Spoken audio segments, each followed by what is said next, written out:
এখন যাচ্ছি আমার কৃষি বাগানে। তো এই যে দেখেন লাঙ্গল, আর এটার মধ্যে আছে পেঁয়াজের কালি, আর হলো কিছু পাতাকপি চারা। তো এগুলা বপন করে দিব। এই যে আমার কৃষি জায়গাটা। তো কিছুদিন আগে তো বিভিন্ন শাকসবজি লাগাইছিলাম। তো এই যে দেখেন মাশাল্লাহ জ্বালাইতেছে, দেখতে পাচ্ছেন।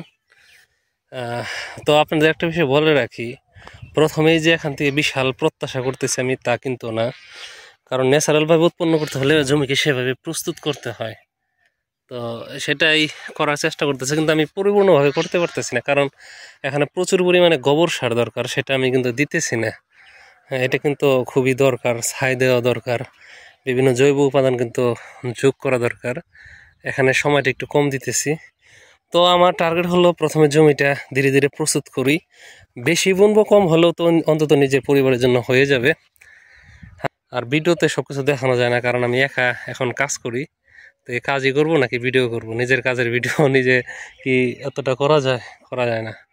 তো যাই হোক, এর মাঝে যতখানি আপনাদের দেখানো সম্ভব দেখাবো। ওই যে প্রথম যে 4টা বিটি, এগুলো কিন্তু বপন করা হয়েছে। এই যে জ্বালাইতেছে, দেখছেন এগুলো কিসের বীজ? যে এই যে লাল শাকও জ্বালাইতেছে।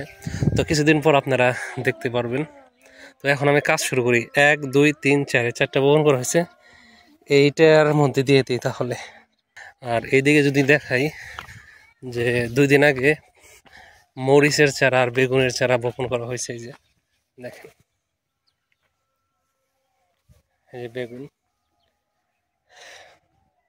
যাই হোক, এত কথাবাদ দিয়ে কাজ শুরু করে দিই। এই যে এটার মধ্যে যন্ত্রপাতি এটার মধ্যে নিয়ে আসছি, দেখেন। এই যে কপি, প্রথমে কপি লাগাই, তারপর ওই যে ভিতরে পেঁয়াজের কালি আছে। 4টা ভারী দিছি এখানে। যে বেড 3টা করে কপি যদি লাগিয়ে যায় তাহলে ঠিক হবে। 3টা করে লাগাতে হবে, কিন্তু ইটো দিছি 4টা। যাই হোক, 3টা করে লাগাই। যাই হোক, আমার এই যে কাজ চলমান আছে, দেখেন কাজ করতেছি। কাজের ফাঁকে কিন্তু আপনাদের জন্য আবার একটু ভিডিও ক্লিপ নিয়ে আসলাম। আর আমি যেটা করব দেখেন, কপির মাঝে কিন্তু আবার মটর, তাছাড়া কিছু লাল শাক কিন্তু দিয়ে দেব। হ্যাঁ, এটা হালকা পরিমাণে দেবো, এটা ডাইভার্সিটি আনার জন্য। মানে দেখা যেতেছে এই মটরের একটা কাজ আছে, এটা তো ডাল জাতীয়, এটা কিন্তু মাটির ন্যাচারাল যে নাইট্রোজেন, যেটা আমরা ইউরিয়া বলি, সেটা কিন্তু প্রোভাইড করে। যাই হোক, হালকা পাতলা দিয়ে দিব। কাজ করতেছি।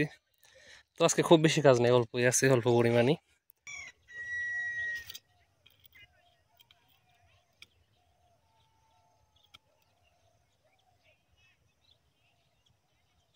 পেঁয়াজ লাগানো হইতেছে, যে পেঁয়াজের কালি।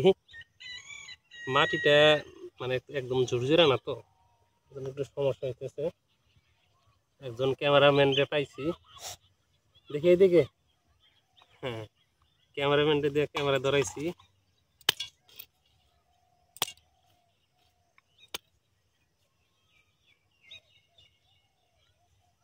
আর কপিগুলো লাগাইছি, কপিগুলো দেখা তো। হ্যাঁ, ঠিক আছে। এখন এইদিকে ধর। অনেকেই জানতে যেতে পারেন এই পেঁয়াজের কালি কত টাকা কেজি নিল। এটা এটা আমি হাফ কেজি আনছি, সম্ভবত হাফ কেজি 50 টাকা নিচ্ছে। হ্যাঁ, দাম এটা কেমন জানি না, কারণ আমি এর আগে চাষ করিনি।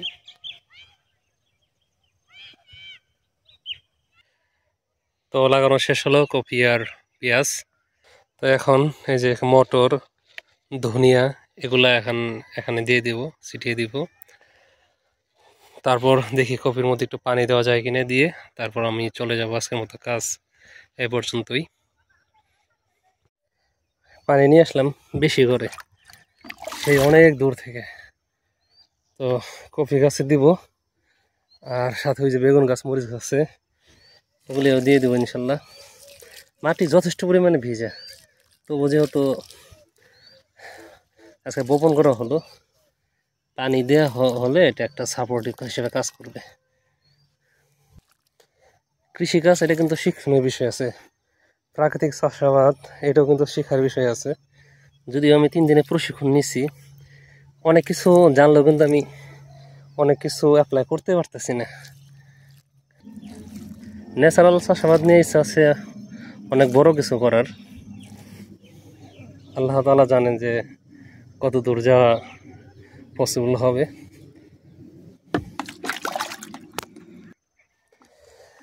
বেগুন মরিচের চারাগুলা মাশাআল্লাহ বেশ ভালো আছে, মারা গেছে এরকম তো দেখি না তেমন, তবুও পানি দিয়ে দিই ওদের, যেহেতু পানি আছে। যাই হোক, পানি দেওয়ার কাজ শেষ। এখন চলে যাব। এখন তো তেমন কিছু ভিজিবল হয় নাই আর কি, শাকসবজি তো ভিজিবল হলে অনেক সুন্দর দেখা যাবে, হয়তো আপনারা দেখতে পারবেন যে কি হয় ইনশাল্লাহ। ধন্যবাদ জানাই যারা ভিডিওটি দেখলেন।